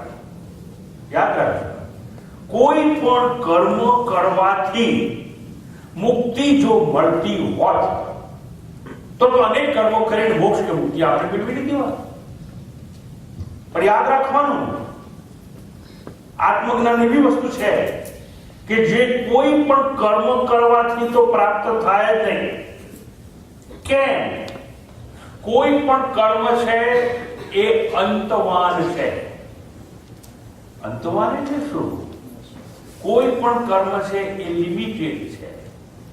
With the help of limited action, you cannot have limitless result. અર્થાત મર્યાદિત કર્મ કરવાથી અમર્યાદિત ફળની પ્રાપ્તિ થાય એવું કદાપી બની શકે નહીં. Now I am trying my best to explain you the essence of theory of karma. મેં 7 વાગે બોલવાનું શરૂ કર્યું, અને 7 વાગે બોલવાનું શરૂ કર્યું એટલે 8:30 મારે બોલવાનું બંધ કરવું પડશે. બરોબર ને ભાઈ? 1.5 કલાક પણ આગે ના તો બોલે. એટલે સમયમાં મેં બોલવાનું શરૂ કર્યું અને સમયમાં મારું બોલવાનું કાર્ય છે એ બંધ થશે. Now what is in your part? તમે 7 વાગે સાંભળવાનું શરૂ કર્યું અને 8:30 સાંભળવાનું બંધ કરશો. તમે સાંભળવાનું કર્મ કરો છો, હું બોલવાનું કર્મ કરું છું, બરોબર? એટલે કોઈ પણ કર્મ સમયમાં શરૂ થાય અને સમયમાં પૂર્ણ થાય. સેકન્ડ પોઈન્ટ નામ, કોઈ પણ કર્મ એક દેશમાં, એક સ્પેસમાં, એક સ્થળમાં, એક જગ્યામાં શરૂ થાય. હું આ સ્થળે 2x2 ફૂટની જગ્યા મૂકી અને આ સ્થળેથી બોલું છું. તમે પેલી ખુરશીમાં બેઠા બેઠા, ત્યાં બેઠા બેઠા બીજી સ્પેસમાં રહી અને સાંભળવાનું કામ કરો છો. આટલું પકડાય છે? હવે જોજો, કોઈ પણ કર્મ ક્યાં થાય? સ્પેસમાં થાય અને ટાઈમમાં થાય. Your action is limited by, conditioned by time and space. સમજવાનો પ્રયત્ન કરો. કોઈ પણ કર્મ કરીએ તો કાં તો સમયમાં થાય અને કાં તો કોઈ દેશમાં થાય. આટલું સમજાય છે? ચાલો. જો કર્મનું આ લિમિટેશન્સ હોય તો આપણે શું જોઈએ? મોક્ષ, લિબરેશન, સેલ્ફ રિયલાઇઝેશન, આત્મજ્ઞાન. તો એ જ્ઞાન એવું છે કે અમુક સમયમાં રહે પછી પાછા મુક્ત થઈને બંધનમાં આવી? ના, કાયમ માટે. ઓહો, એટલે જો મોક્ષ કે મુક્તિ એ જો રિઝલ્ટ હોય, ફળ હોય, તેને કહેવાય આઈ એમ એવર લિબરેટેડ વન, એવું કહેવાતું હોય. હું મુક્ત છું, સદા કાળ માટે મુક્ત છું, કાયમ માટે, થોડાક સમય માટે નહીં. એવું ફળ જો જોઈતું હોય તો કર્મ પણ એવું જોઈએ કે which must be free from time and space. પણ એવું તો કોઈ કર્મ છે જ નહીં કે જે આપણે કરી શકીએ. આપણે કોઈ પણ કર્મ કરીશું એ કર્મ કેવું છે? દેશ અને કાળમાં બદ્ધ છે. તેનું ફળ મળે એ પણ દેશ અને કાળમાં બદ્ધ હોય એવું જ ફળ મળે. દેશ અને કાળથી મુક્ત હોય એવું ફળ કદાચ આપણને પ્રાપ્ત થઈ શકે નહીં. એટલે મેં ફરીથી કહું છું, limited action can not produce limitless result. હવે એક વસ્તુ સમજી લેજો કે જો કર્મની આવી કન્ડિશન હોય, કર્મ આવું હોય, તો એક વસ્તુ સમજી લેવાની, ભાઈ, આવા કોઈ કર્મ દ્વારા, બી કેરફુલ, આવા કોઈ કર્મ દ્વારા મોક્ષ, મુક્તિ, liberation, self realization, deliverance, freedom from bondage or self knowledge જેવું ફળ મળી શકે કેમ ના મળે? હું અહીં બેઠો છું, છેલ્લી રૂમમાં જે ભાઈ બેઠા છે એની પાસે મારે જવું હોય, ફોર એક્ઝામ્પલ, તો અહીંથી મારે કેટલા ફૂટ ચાલવું પડે? અંદાજ કહી દો ને. કરતો સિસ્ટમેટિક ગપ્પુ મારો. કેટલું ચાલવું પડે? છેલ્લી રૂમમાં જવું હોય 50 ફૂટ ચાલવું પડે. ચલો 50 ફૂટ. 50 ફૂટનું અંતર કાપવા માટે કેટલી સેકન્ડ જોઈએ? ગપ્પુ મારો. 5 સેકન્ડ કે 10? 10. ચલો, તમે કહ્યું હું માની ગયો. કેમ? મારે તમારી જોડે ઝઘડો નથી. ગુરુ નાનક કહે છે, એકને કહી દુસરેને માની, ગુરુ નાનક કહે દોનો જ્ઞાની. મેં જેમ તમને કહ્યું 50 ફૂટ અને 10 second. 10 second that is distance in time. આટલું સમજાયું? અને 50 ફૂટ that is distance in space. એટલે એક અંતર દેશમાં છે અને એક અંતર કેમ છે? કાળમાં. આટલું સમજાય છે કે નહીં? સારું. એ તો પેલે છેલ્લી રો વાળા ભાઈની વાત કરી. આ પહેલી રો છે ને, એમાં બેન પાસે મારે જવું હોય તો આ કેટલું ડિસ્ટન્સ છે? 10 ફૂટ.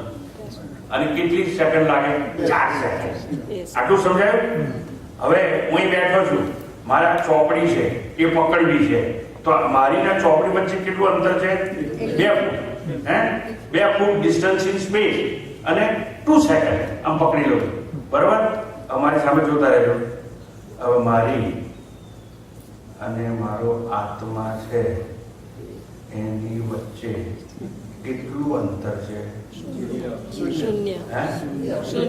There is no distance in time, in space.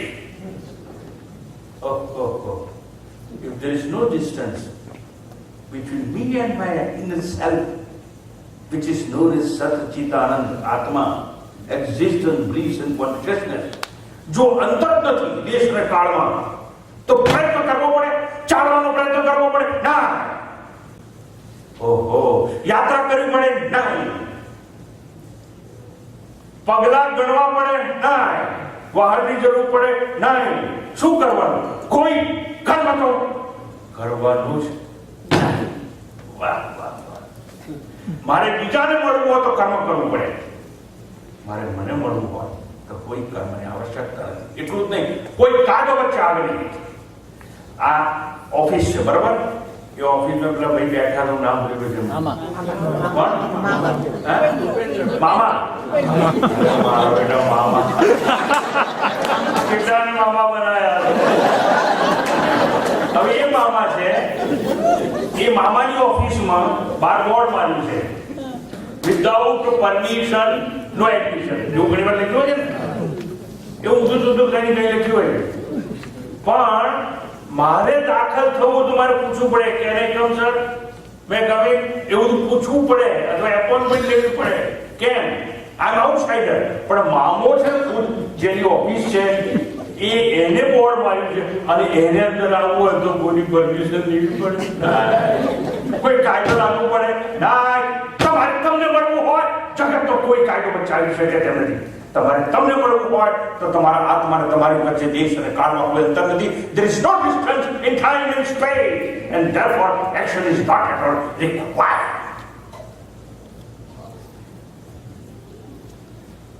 તો જનક પૂછે છે કે જ્ઞાન માટે શું કરવું પડે? પણ કોનું જ્ઞાન? મારા આત્માનું. એટલે કર્મ તો કરવું જ ના પડે, બીજું જે હશે કરી. આટલું પકડી લો. એક પેલો અપો હતો ને, એને કહ્યું એક મૂર્ખને એવી ટેવ, પથ્થર એટલા પૂજે દેવ, નદી દેખી કરે સ્નાન, તુલસી દોખી તોડે પાન. આ જે કરવું એ કર, આત્મા સાક્ષાત્કાર નહીં થાય. કોઈ પણ કર્મ કર. એટલે આ જે જનકના પ્રશ્નો છે ને ભાઈ, એ કર્મના નશામાંથી પૂછાય. કઈ કરવું છે, કરવું છે, કરવું છે, અને પ્રશ્નો બધા એવા છે કે શું કરવાથી આ મળે, શું કરવાથી આ મળે. That is one thing. Another problem, પણ કેવો problem? Uncultivated problem of life. કર્મ કોણ કરે? જો હું બોલું છું, મારી વાણી એટલે કર્મેન્દ્રિય કહેવાય, એ કામ કરે છે. તમે સાંભળવાનું કામ કરો છો તો કોણ સાંભળે છે? આ તો કર્મેન્દ્રિય બોલે, પણ પેલી જ્ઞાનેન્દ્રિય સાંભળે છે. કાં તો જ્ઞાનેન્દ્રિય કાં તો કર્મેન્દ્રિયો કર્મ કરે.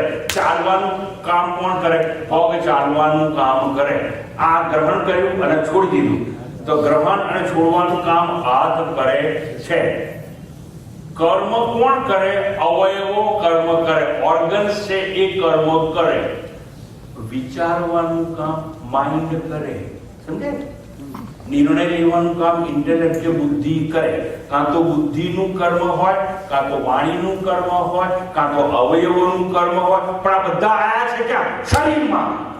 એટલે પહેલા પેલી ભ્રાંતિ, હું શરીર છું એવું માની લીધું આપણે, અને હું શરીર છું તો આ કર્મ કરવું પડે. મોટા મોટું અજ્ઞાન જેવું નથી. પણ સ્વામી અમે કેવી રીતે માનીએ કે હું શરીર નહીં?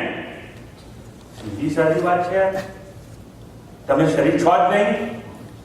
હવે તમને પૂછું, તમારા ગામમાં ભલે ત્રીજી વાર આવ્યા હોઉં, પણ તમને પહેલી વાર મળું છું, અકસ્માતે મળ્યો છું, દૈવી સહયોગથી મળ્યો છું, એટલે પૂછું છું તમને.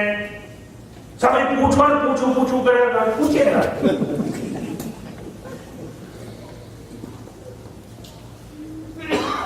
આ શું છે? આ શું છે? દેખાય છે? આ કે ના? કેવા રંગનો છે? બસ બહુ સાચું. આ દ્રશ્ય કહેવાય છે. તમે એના શું થયા? દ્રષ્ટા. This is seen and my dear sir, you are seer. This is object of perception and you are perceiver. આ શું છે? દેખાય છે? આ દ્રશ્ય તમે ના દ્રષ્ટા. આ શું છે? ચશ્મા. દેખાય છે? હા. દેખાય છે? હા. કેમ દેખાય છે? એટલે છે, અને છે એટલે દેખાય છે. સમજાય છે કે નહીં ભાઈ? આ પુસ્તક એવી રીતે આ જે કંઈ છે પેલું પોડિયમ છે, આ સામે બધું નાનું ટ્રી મૂક્યું છે, અમારી પાછળ છે કે પડદા જેવું, આવા બધું જે કંઈ છે પેલું ઓમ છે કે નહીં? એટલે છે કે નહીં? દેખાય છે ને? હું તમને એ પૂછું છું, જે તમે જોયું એ તમે બની જાઓ છો? આ ઓમ જુઓ, તમે ઓમ થઈ ગયા? એટલે આ કે ના? ભગવાને એવો નિયમ બનાવ્યો છે કે આપણે જેને જોઈએ આપણે થઈ જઈએ? ના. નિયમ બનાવે તો શું થાય તમને ખબર છે? આ બહેનો પુરુષને જુએ જ નહીં, પુરુષ થઈ જાય, પુરુષો બહેનો જુએ નહીં. અને પાછા એવું છે કે આ નાના છોકરાઓ બેઠા છે એ પેલા ગયડા કાકાને જુએ જ નહીં, તો કાકો બની જાય.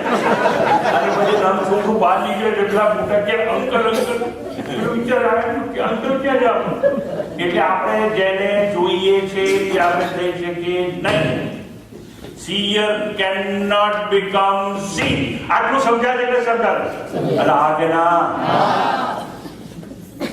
મારા હાથ દેખાય છે? હાથ દેખાય છે કે નહીં? હવે તમે જુઓ, તમારા હાથ દેખાય, તમે જુઓ. અરે જુઓ, શું જુઓ? ચાલો, તમને તમારા હાથ દેખાય છે, તમે તમારો પગ દેખાય છે, આ કે ના? તમે તમારું શરીર દેખાય છે, આ કે ના? તો તમારું શરીર છે, your physical gross body is seen and you are seer, and seer cannot become seen. આટલી વાત પકડે કે નહીં? હા કે ના? એટલે શું થયું? તમારું શરીર તમે દેખાતું તો શરીર શું થયું? સી એટલે દ્રશ્ય. તમે શું થયા? દ્રષ્ટા. અને દ્રષ્ટા કોઈ દિવસ દ્રશ્ય થઈ શકે નહીં. seer cannot become. હવે મને કહો, તમે seer છો કે સી છો? અરે શું છો કોને? તમે seer છો ને, તો આટલા વર્ષ સુધી હેપી બર્થડે ટુ કોને કહેતા? તમે તો શરીર છો જ નહીં, અને તમે શરીર છો નહીં તેથી સી. અને તમે જો શરીર નથી તો તમારો જન્મ નથી. હે? હા. અને તમારે જન્મ ના હોય તો તમારે મોત પણ હોય નહીં. એટલે you are free from cycle of birth and death. અને બર્થ એન્ડ ડેથ ની સાયકલ જેને લાગુ પડે એનું નામ physical gross body, but that is seen and you are seer. તમે શરીરથી મુક્ત છો, અને શરીરથી મુક્ત હો તો કર્મ કોણ કરે? શરીર કરે છે. હા, હવે આખો પ્રશ્ન સમજાયો કે આપણે એવી ભ્રાંતિમાં છે કે હું શરીર છું. એટલે પ્રશ્ન કરીએ છીએ, શું કરવાથી મોક્ષ મળે? શું કરવાથી વૈરાગ્ય પ્રાપ્ત થાય? ઓહો, એટલે કર્મના નશામાં પ્રશ્ન પૂછાય છે. અને જનક કર્મના નશામાંથી વાત કરતો હોય એવું આપણે દેખાય છે. યાદ રાખવાનું, જો હું દેહ છું, હું શરીર છું, તો જ કર્મ છે. જે ક્ષણે તમે સમજી જશે કે આઈ એમ shear, why I'm content, and my physical gross body is nothing but container. એક ઘીનો ડબ્બો હોય, એમાં જે કન્ટેન્ટ છે ઘી છે, અને પતરાનો ડબ્બો છે શું છે? કન્ટેનર. હું તમને પૂછું, હાડકા, માંસ અને ચામડાનું જે કન્ટેનર છે, જેની આંખમાંથી પિયા નીકળતા હોય, કાનમાંથી પરુ નીકળતું હોય, મોંમાંથી થૂંક ઉડતું હોય, મૂત્ર નીકળતું હોય, અને વિષ્ઠા નીકળતી હોય, that container you are. અને જો તમે જવાબ આપવા માંગતા હો, no I am not that container, તો તમે કોણ છો? You are content inside container. અને હાડપિંજર છે ને તમારું, એ કન્ટેનર છે, એ શરીર છે. તમે શરીર નથી સાહેબ, પણ અજ્ઞાનમાં આપણે માની બેઠા છે. તમે આટલી એક વાત કરી, એમાં અમે માની લઈએ કે મેં શરીર નથી. બીજી વાત નથી આવે તમે.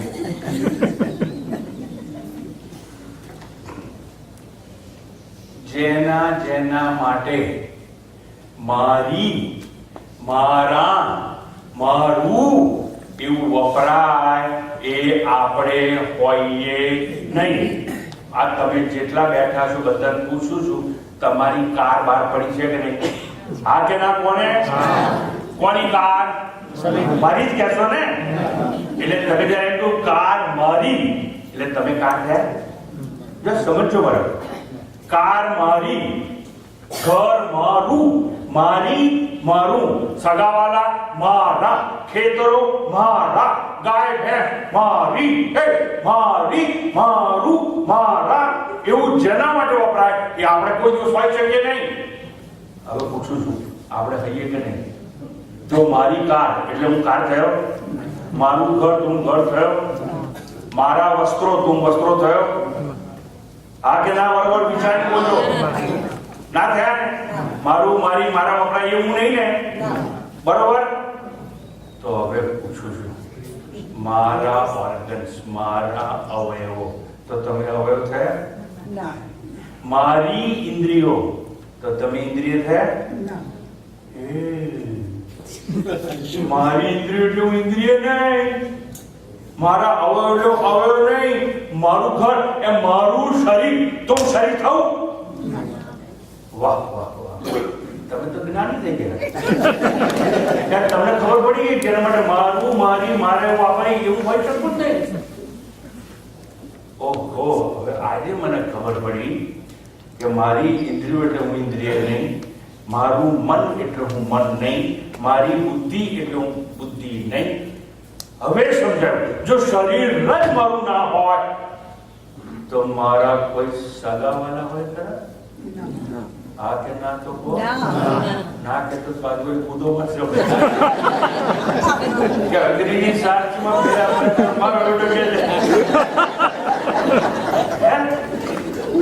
બધું કેટલા બધા અજ્ઞાનમાં આપણે જીવી છે, જેના માટે મારું ખરેખર કઈ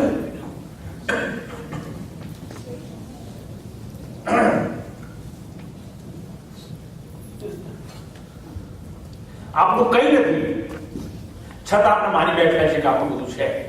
ટૂંકમાં હું શરીર છું એ ભ્રાંતિ છે. there is ignorance. અને અજ્ઞાનના લીધે આપણે પ્રશ્નો કરીએ છીએ. બાકી કર્મ તો અવયવ કરશે, ઇન્દ્રિયો કરશે, બુદ્ધિ કરશે અને માનસિક કર્મ મન કરશે. અને છતાં આપણે માની છે કે આ બધું હું છું, હું તો છું જ નહીં, હું આત્મા છું, તો મારે કર્મ જ ના હોય. તો કર્મ જ ના હોય તો શું કરવાથી જ્ઞાન થાય? શું કરવાથી વૈરાગ્ય પ્રાપ્ત થાય? આવા તમામ પ્રશ્નો ખોટા છે. આ બધા પ્રશ્નો કર્મના નશામાંથી પૂછાય છે. અને કર્મ કર્યા વગર આપણે રહી શકતા નથી.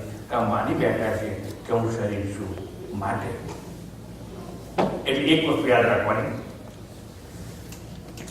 દાનથી પુણ્ય મળે એના જેવી મોટી ભ્રાંતિ કઈ? બધા એમ માની બેઠા છે કે આવું કર્મો કરવાથી કંઈક મળે. કંઈ મળે નહીં. કબીર બહુ સુંદર વાત કરે છે, કે છે ચોરી કરે નિહાયગી, ચોરી કરે નિહાયગી और सुई का दे दान. चोरी करे निहायगी और दे सुई का दान.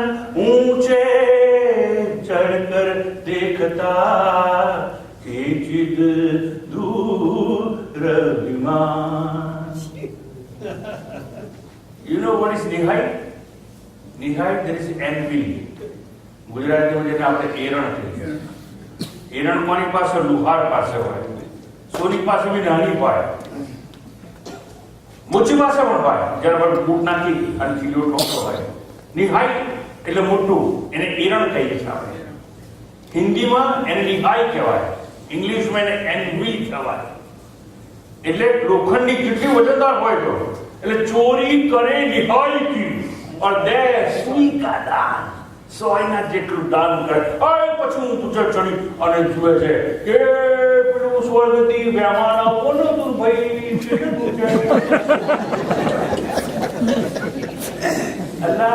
આવું દાન કરવાથી કઈ ના પડે. કઈ દાન કરે ને એ જાહેરાત હોય, મોટી પોસ્ટર કરેલા હોય. અને પેલી ચોરી કરી તો ગોધરી બંધ કોઈ ખબર ના હોય. कबीर बहुत सुंदर बात करे છે, ચોરી કરે નિહાયગી और दे सुई का दान. ऊंचे चढ़कर देखता કે ચીર દૂર વિમાન. પેલો સ્વર્ગમાંથી જે વિમાન પુષ્પક મને લેવાયું હતું, કેટલું દૂર છે, કેટલું દૂર છે, કેટલું દૂર છે. અલ્લા ભાઈ, તું પાપ છુપાવવાનો પ્રયત્ન કરે અથવા પુણ્ય કરી અને પાપને બાદ કરવાની વાત કરે, નરી ભ્રાંતિમાં છે. એટલે આવો કોઈ પણ કર્મ છે ને એ કદાચ આપણે કોઈ સારું પડદો આપી શકે નહીં. હવે એક વસ્તુ સમજવાની, આજે કબીરે વાત કરી એ સંદર્ભમાં આપણે શું સમજવાનું? જ્ઞાન મળે કેવી રીતે, એવો જનકનો પ્રશ્ન. જો ચોખ્ખી વાત કરી દઉં, મેં શરૂઆતમાં કહ્યું, અષ્ટાવક્ર ગીતા નગ્ન સત્ય રજૂ કરે છે, ચોખ્ખું કહીએ છે. જ્ઞાન કેવી રીતે મળે? પ્રશ્ન તારો પ્રશ્ન છે જ્ઞાન કેવી રીતે મળે? નહીં મળે તને જ્ઞાન. મને જ્ઞાન નહીં મળે તો સત્સંગ શું કરવા આવ્યું? જગ વાપા. પણ તમને ચોખ્ખું કહી દઉં, જ્ઞાન તો મળશે જ ને. કેમ? જ્ઞાન એટલે જ આત્મા, અને આત્માનું બીજું નામ છે જ્ઞાન. પ્રજ્ઞાનમ બ્રહ્મ. તમારી પાસે જે ના હોય એ તમને મળે. પણ જે હોય એ નહીં મળે. એટલે હું શું કહેવા માંગુ છું? ઉપનિષદો કહે છે સત્યમ જ્ઞાનમ અનંતમ બ્રહ્મ. એ બ્રહ્મ કે આત્મા તો જ્ઞાન સ્વરૂપ છે. પેલો પૂછે છે જ્ઞાન કેવી રીતે મળે? નહીં મળે. કેમ? જે તારી પાસે ના હોય એ મળે, જે હોય એ મળી શકે નહીં. તમારા બધા પાસે એક એક માથું છે કે નહીં? છે કે નહીં? હવે તમે માળા લઈ અને ભગવાનનો જપ કરો, હે ભગવાન એક માથું આપ, એક માથું, હે ભગવાન એક માથું આપ, એક માથું આપ, એક માથું આપ. હવે મળે? એક તો છે ના, પણ ભગવાન પ્રસન્ન થાય તો સ્પેર ના આપી દે, સ્કૂટર ના મિલી ગયા, સ્ટેપની હોય તાકી. અલ્લાહ જો આપીને એક ફીટ કરો ને, જો બહાર નીકળો ને હોલની, તો તમને લોકો જોવા ભેગા થાય અને લોકો હકો વાળો કે બે ચલાવો બે માથાવાળો માણસ આવ્યો. એટલે મળે નહીં કે માથું છે એમ. આત્મા એટલે જ જ્ઞાન, જ્ઞાન એટલે જ આત્મા. આત્મા તો આપણને મળેલો જ છે, અને જો મળેલો હોય તો બીજી વાર મળે ના. પેલો પૂછે જ્ઞાન કેવું રીતે મળે? એટલે જ્ઞાન એટલે જ આત્મા, આત્મા એટલે જ જ્ઞાન, અને એ તને મળે નહીં, મળેલો જ છે. તો પ્રયત્ન કેમ કરે? તને ખબર નથી એટલે. જ્ઞાન મેળવવાની વસ્તુ નથી, આત્મા સાક્ષાત્કાર કરવાની વસ્તુ છે જ નહીં, અને આત્મા કોઈને મળે જ નહીં, મળેલો જ છે. હવે શું કરવાનું? મારે જાણવાનું છે. પ્રશ્ન છે ને મેળવવાનું નથી. ગેઇન એટલે પ્રાપ્ત કરવાનો પ્રશ્ન જ નથી. તો પ્રશ્ન શેનો છે? જાણવાનો પ્રશ્ન છે. હું ભૂલી ગયો છું, મને વિસ્મરણ થયું છે, મારે જાણવું છે કે હું કોણ છું. એટલે હું કહું basic fundamental uncultivated problem of life that is to know. જાણવાનો પ્રશ્ન છે.